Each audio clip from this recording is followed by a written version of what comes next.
this guy over here, he's only going to catch the ball 4 times a game. He's going to have 600 total yards of offense on the year. He's going to have 3 touchdowns, 10 million for that guy. Yeah. And so, yeah, you can see why we're a little pissed off in the mind.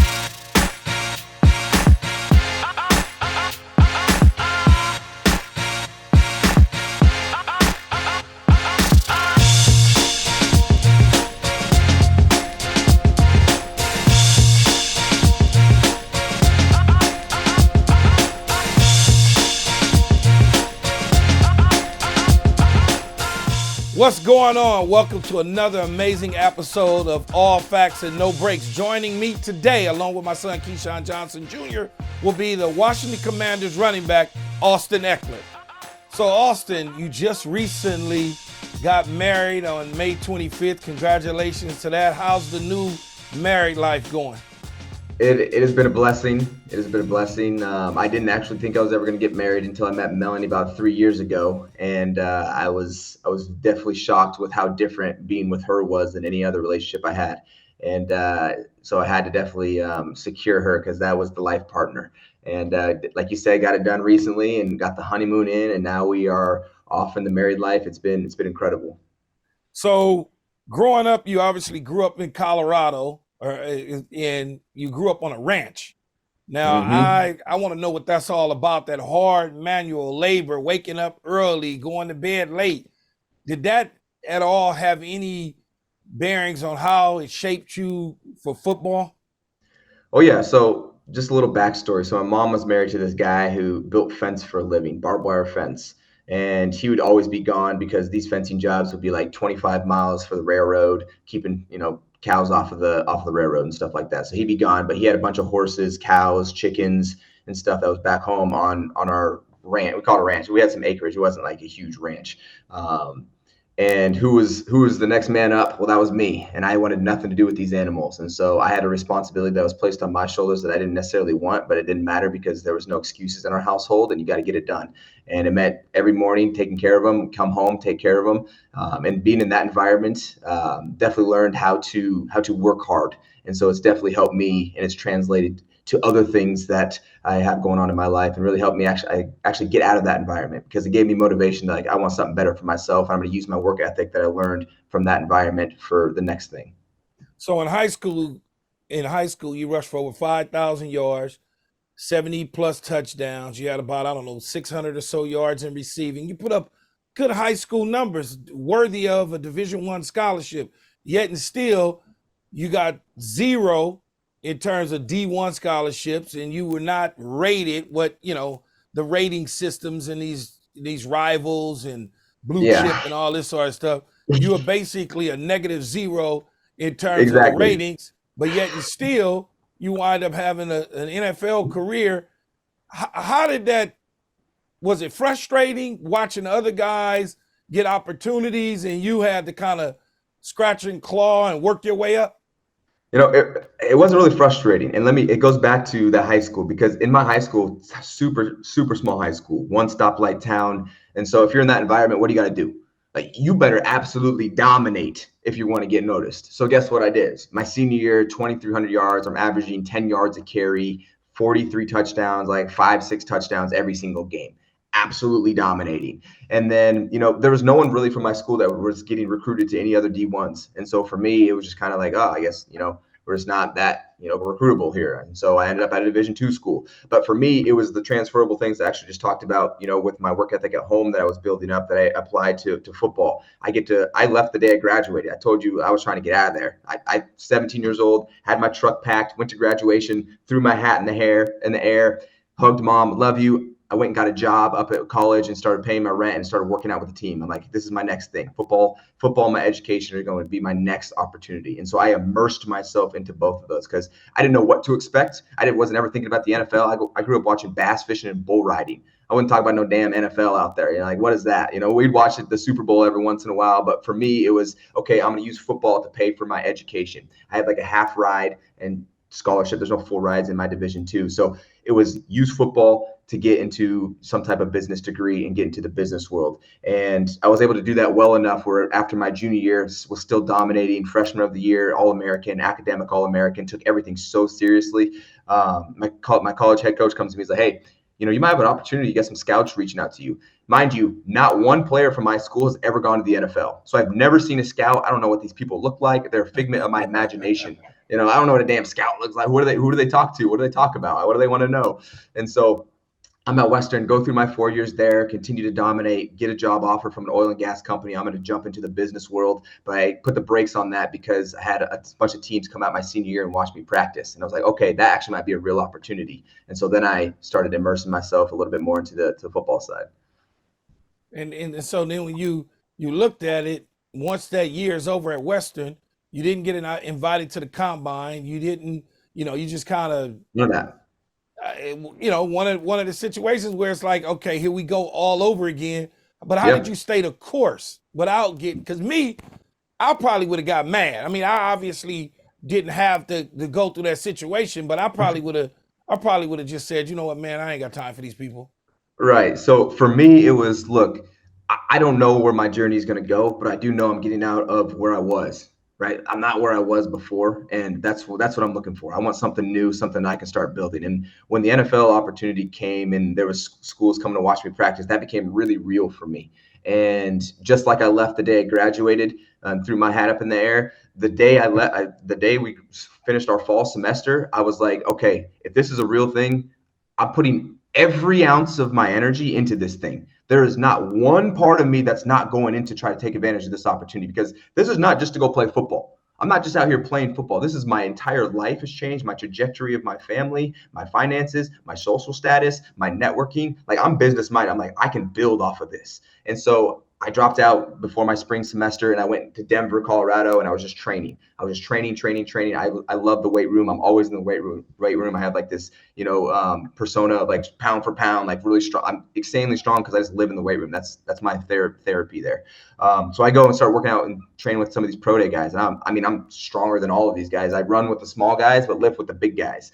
And I'm like, okay, like I can size myself up. That was the first time I really got around any Division I talent that was being recruited.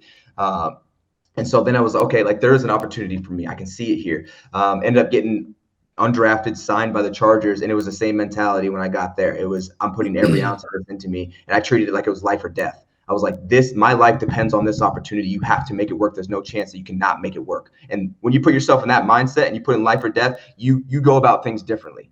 You have a different intensity that you bring to it. I remember being stressed out of my damn mind. I remember just crying because I'm like, I'm trying, like I'm putting everything into it. I'm not moving up the depth chart. I'm talking to my coach, like, bro, like, what do I got to do? I'm on my assignment. I'm doing the right thing. And actually, it was my coach that was my running back coach now was my head coach.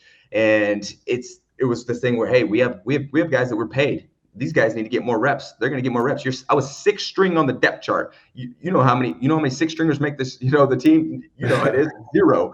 I'm getting 1-2 reps of practice. I might get some scout team reps out there. Those were my reps. When it was time to go full speed scout team, I was unstoppable. And that was my mind. And that's how I got noticed. So my head coach comes into a special teams meeting one time, and he looks at the scout team. He's like, who's number 3 out there? Because I'm hauling ass down the field. No one's stopping me. It's punt drill. I'm going to make a damn tackle. I never tackled a man in my life. I've always played running back. But guess what? I'm running down on punt now. And so that was where I started to separate myself, because my intensity that I brought to football was everything. And it continued to compound. And still to this day, until that day, I guess, I never moved up the depth chart at all during all of my training camp. I was 6th string to the day I made the team. But every time I got an opportunity, I wasn't going crazy, but I did my job. I would make a few splash plays here and there, but that was what got me noticed. It was like, oh, this guy can contribute and we can work with this. So that was my story, and I kept that same energy, till this day, as you can tell. So Austin, when was the moment though that you knew, okay, I think I made this team? When was that moment? What was that like? I didn't know. And actually, there's the interview out there. I have it saved on my computer because I love it so much. But it was a reporter after the last preseason game asked me, like, how do you think you do? Do you think you're going to make the team? And I'm so proud of that kid back then that had this answer. He's like, I don't know what's going to happen, but what I do know was that was everything. I said, that was everything. That was everything you could have got from me. And wherever the chips fall, I'll go from there. Because that was it. That was everything I could have done. And if I don't make the team, I'm going to use that energy and I'm going to go do something else with it. And guess what? I'll find somewhere else to succeed. But that was Austin. And if that's good enough to make a team, there you go. And then actually, so I had a great preseason. I was making tackles. I had like my favorite clip was I was a gunner rep on San Fran, playing San Fran. I'm on the right side. We punt left. I'm the gunner. I'm running down, running across the field, fall down, returner goes past me, get up, and I run the returner down from behind. Like relentless energy, running for my life type of stuff out here. And that was one of the most like impactful plays for me and one that stood out. And I have a coach that coaches at Tennessee. He always brings that one up because that's how intense I was about it. So I knew that I was applying myself, and they saw that, and they're like, "Hey, we can work with this." Favorite stat to this day, actually, I led the NFL on tackles on punt my rookie year. Mind you, never played defense ever before, but I was going to get it. That was my opportunity, so I had to make it happen. So I got it done. And so I never really had How many like a tackles bubble was where I that? made it. 18 tackles on punt. Jeez, that's like one a game, one and a half a game. Yes, people don't really realize that because like, oh, punt, I'm gonna go get a drink, I'm gonna get my beer, whatever they say, But for us, for the backups, that's you're making your living out there is on special teams, No, you So, definitely get recognized for 18 tackles as a punt. Yeah. So, well, here's the thing. I was always told too, going through the process, like, hey, if you're gonna be undrafted, you gotta be on special teams, gotta be on special teams. So I was like, okay, I gotta be on special teams. It wasn't that I didn't want to play running back. I definitely wanted to play running back. But look, to get my foot in the door, I had to play special teams. I'd never played special teams one day in my life. My coach always told me, if you're getting hurt playing running back. And so I'm like, okay, well, I guess now I got to learn how to play gunner. I got to learn how to block people on punt return, kickoff return. And that's what I did. And then eventually I started getting some offensive reps. And like my first game, like I got like a couple here against the Broncos. Second game, really nothing. Third game, our backup running back tweaks his hamstring. Austin, you're going to get a little bit more rep. You're going to get a few more reps. My first ever handoff that I took from Phillip Rivers in a regular season game, 34-yard ripper up the middle versus the Eagles, touchdown. Oh, snap. Oh, yeah. In my mind, I'm going crazy because I'm like, I didn't even expect to get that many offensive reps. I'm flexing and screaming as loud as I can because this is surreal moments coming, and my work's starting to slowly pay off brick by brick. And then I continued to get more opportunities in the offense and then continued to build myself into, we actually want to play this guy on offense and special teams because I was still balling out on special teams too. And so that's where I started to build. And that's where to come back year 2, now I'm splitting special teams and offense. Year 3, Melvin Gordon holds out. I start for the first 3 games, balling out, go for 1,000 yards that season, receiving like 11 touchdowns, 600 something yards rushing. He came back. We were splitting carries. And then that's when I got my second contract. I just want to say thank you for being my fantasy GOAT. You're naming all the. Thank you so much. Oh yeah. So yeah, man, it's been a journey.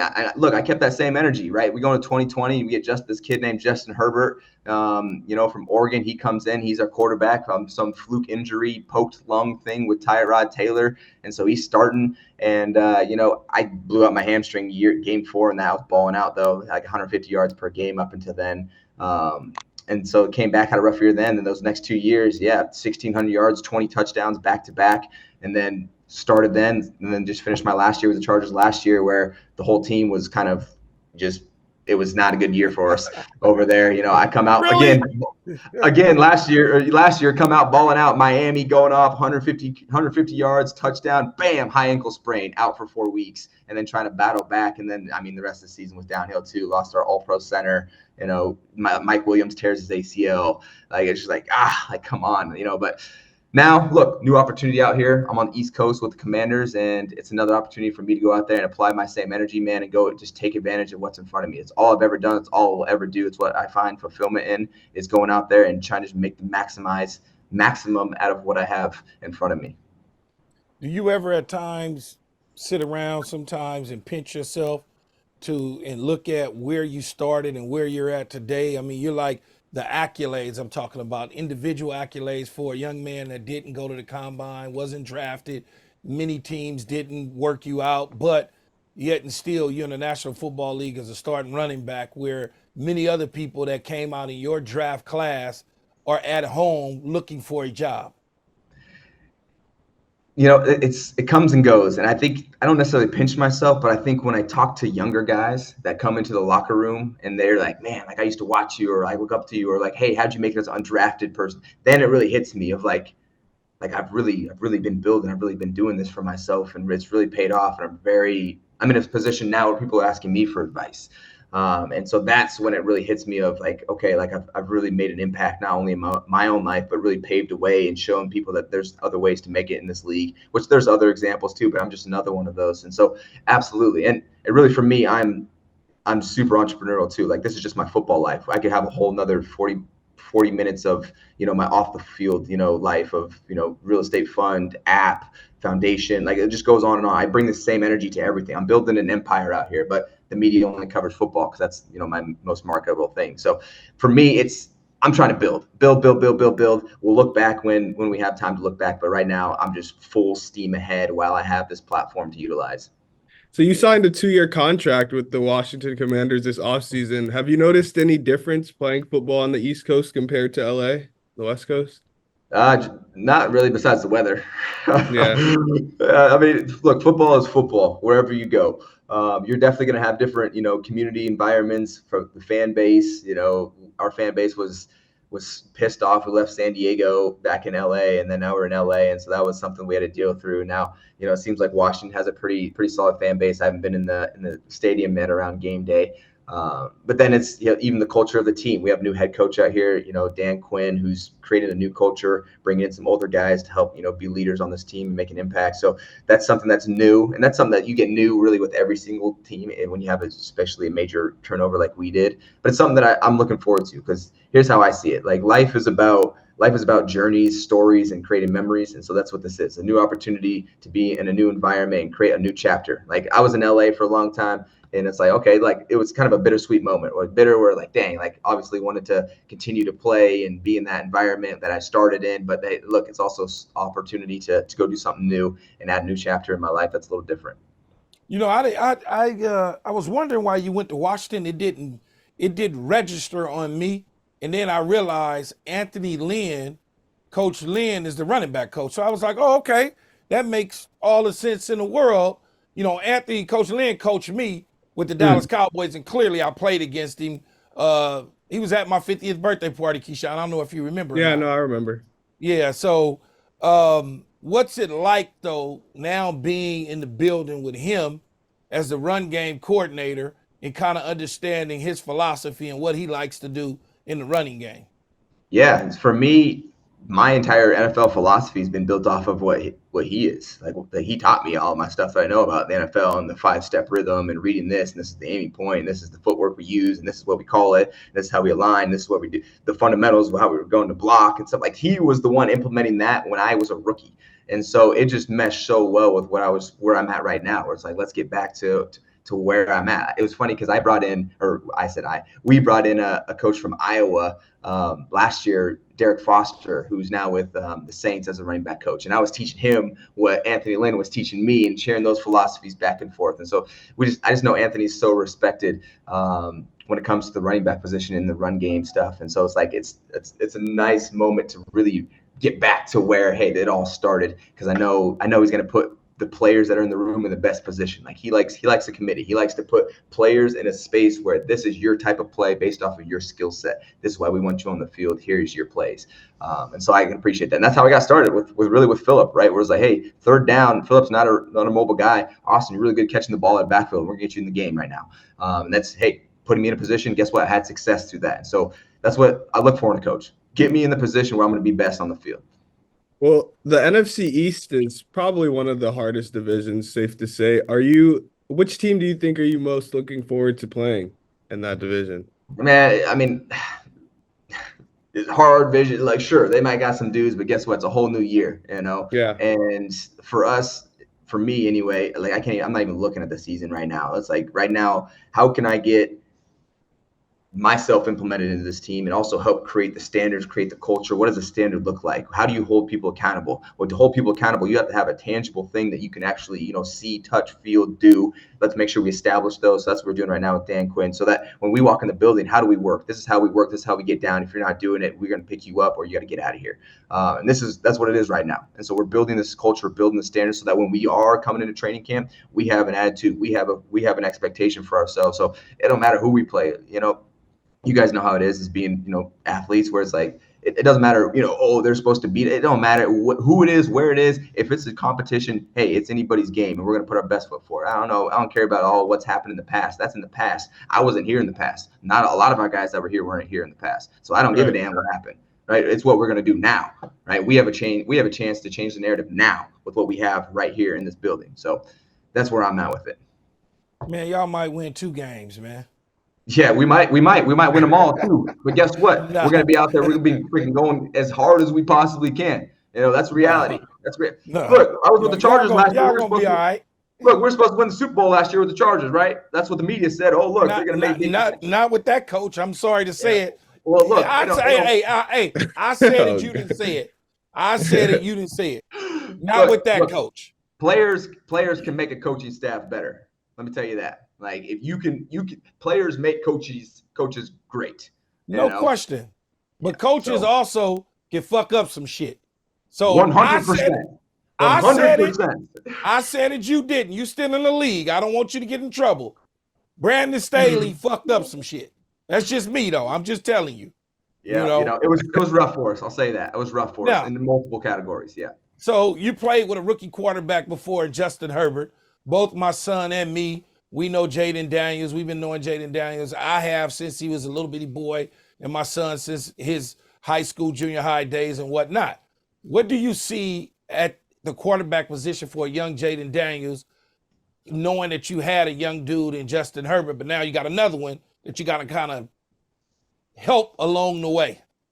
Yeah, I mean, look, it really depends on kind of the personality of the guy you're bringing in, of whether how much help they need. And for us, we got a lot of veterans around him. We brought in a veteran center from Dallas. We got me. We got Zach Ertz. We got guys around him that know what they're doing. We got, just running a few O-linemen actually, a few receivers too. So it's like we're in a situation where we got veterans around this young guy. Like we are putting him in a position where, hey, you can immerse yourself into this position, this leadership role as much as you want.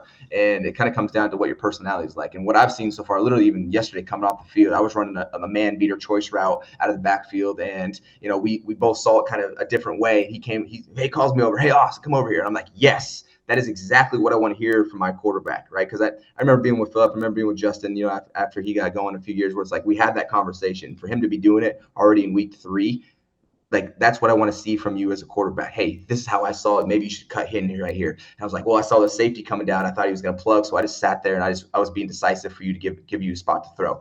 And so having those types of conversations, he's initiating that. That's on. Yes, you need to be a leader. You can't be scared to go talk to us. You got to feel it, because I know I've been playing this will be 8 years. You're coming in the league. You got to understand that I'm looking to you. What are you doing? You're the one with the ball in your hands. You're the one that's got to throw it out here to slice up all these defenses. So that's what I'm looking for him. I want him to be a leader, which he's been doing it, and he's been understanding the offense, which, I mean, that's what's expected from these quarterbacks coming in. So now it's just, hey, can you go out there and then can we get it done on game days and continue to ball out? Can you be comfortable in that? And protect yourself, damn it, because, hey, this ain't college, man. These guys are big out there. You can't be taking those hits anymore.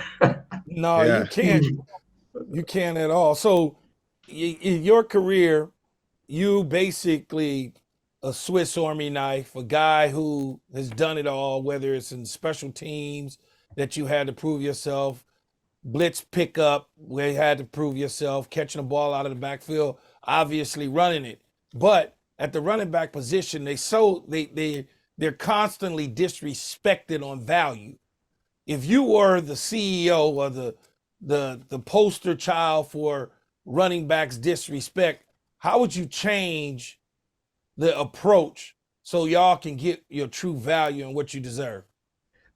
For us as running backs, I wouldn't change our approach at all. We continue to bring the value that we've been bringing. And let me give you some perspective on it. Like for the receivers, there's always been a group of elite receivers every single year. And guess what happens when they get a new contract? There's new money that comes into, right? New highest paid.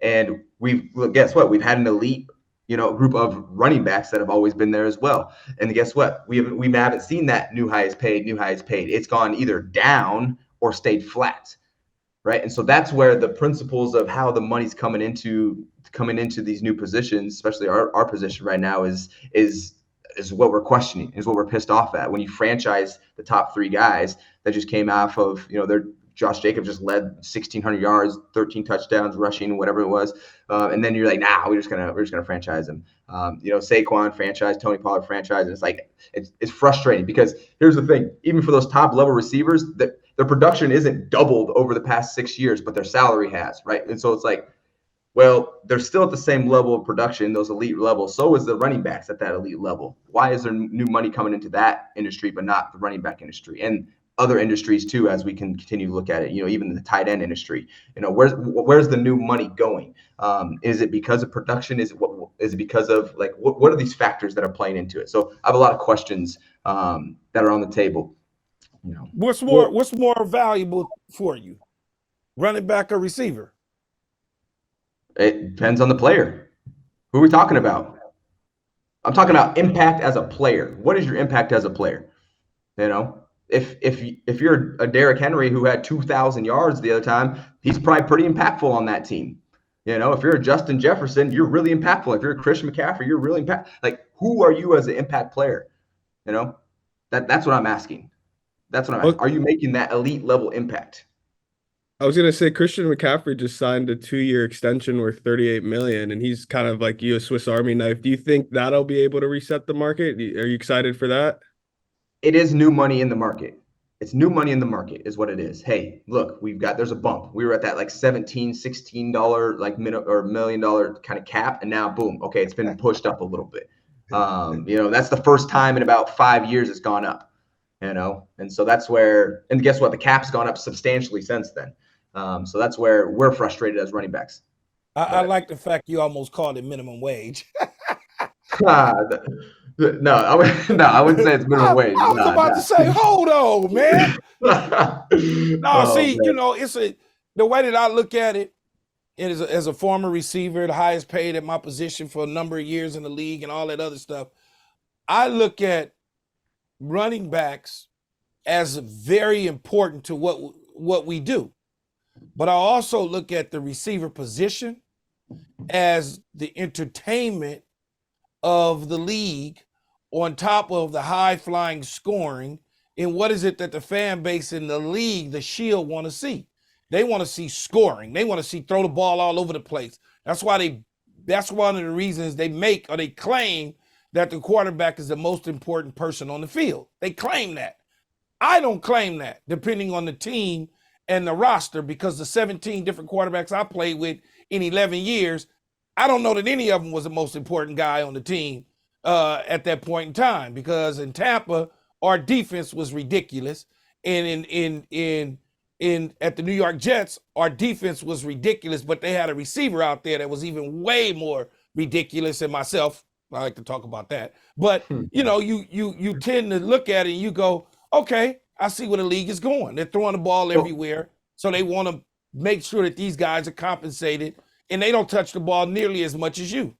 Not even close. I mean, like, you're just even building off of that. You have some receivers that are either number 2 or number 3, getting paid $10 million a year. More than the starting running back who at the time, even me a couple years ago, where it was like 1,600 yards, 20 touchdowns, 70, 80 catches a year, 2 times in a row. Austin, we're gonna give you 6. How about that? How does that sound? That sounds great, right? It's good. crazy. But hey, this guy over here, he's only gonna catch the ball 5 times, 3-4 times a game. He's gonna have 600 total yards of offense on the year. He's gonna have 3 touchdowns, 10 million for that guy. Yeah. You can see why we're a little pissed off in the mind when it comes to look, man, here's what I would say. The frontline guys, meaning like the Brandon Jacobs, the Austin Ekelers, the Christian McCaffreys, not Brandon Jacobs, Josh. Yeah. Those guys, the Jonathan Taylors, they all deserve to be paid at a certain level. There's no question about it at all, because the number 2 running back from the number 1 running back there's a major drop off in salary. Minimum. But it's not like that for the receivers. The No. first, second, and third receiver, the first receiver gonna always be the top paid dude. The second dude is gonna probably be right in front of the tight end. And then the third dude is either right with the tight end or slightly above him. So, it's not fair, but that's the way it is. New team, new place, new everything. What are the goals, your biggest goals for yourself, and then your biggest goals for your team this season? Ooh, I'm trying to get myself established with what my role is going to be on this offense. How are we gonna, have this, kind of backfield where it's Brian, who's an elite back, who is me coming in, trying to establish myself. We're trying to see what this new offense is with Cliff Kingsbury. So right now the goal is, hey, establish my role as a leader, as a person on this team, learn the playbook, and get myself in a position to also hold everyone else on the team accountable so we can be the best that we can possibly be. That's my number one goal right now. Man, all y'all gonna do is run Ride 35 base 1,000 times. Yeah, and we got to make sure that every mofo is ready to run that and got the right steps, the right mentality, and is ready to come off the ball and get it done. All right. Well, man, thank you for joining us. I know you got to run. You got more important things than messing around with us. So go handle your business, and good luck and congratulations on everything. Appreciate y'all. Y'all have a good one. You too. Right. Okay, that's a wrap. Thanks to Austin Ekeler for joining me on today's show. And don't forget to subscribe to the All Facts Pod on YouTube. Till next time, it's Keyshawn. Peace.